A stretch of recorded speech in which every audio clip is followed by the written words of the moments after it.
আল্লাহর নবী সাল্লাল্লাহু আলাইহি সাল্লামকে যখন বলা হলো, বলো তোমার রব কয়জন, তোমার রব কি করে, তোমার রব খায় নাকি পান করে? আল্লাহর হাবিব জনাব রাসূলুল্লাহ সাল্লাল্লাহু আলাইহি সাল্লামের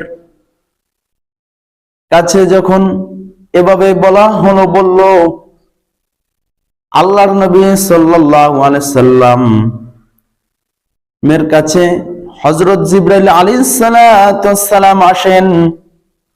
আসার পরে বলতেছেন, হে নবী আপনি বলেন কুল হুয়াল্লাহু আহাদ, আল্লাহ তাআলা এক এবং অদ্বিতীয়, আল্লাহুস সামাদ,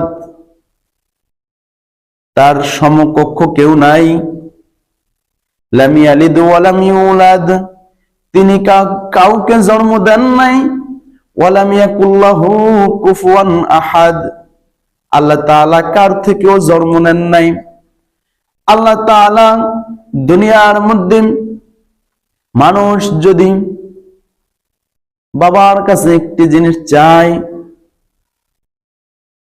বলে বাধ্য মানে ধরা, বাবার কাছে চাইলে বলে আমার সন্তানের সাথে পরামর্শ করি, ছেলের সাথে বললে বলে বাবার কাছে পরামর্শ করি, কিন্তু আল্লাহ তাআলা এরকম না। আল্লাহ তাআলার কাছে যা চায় বান্দা, আল্লাহ তাআলা সব সময় দেন।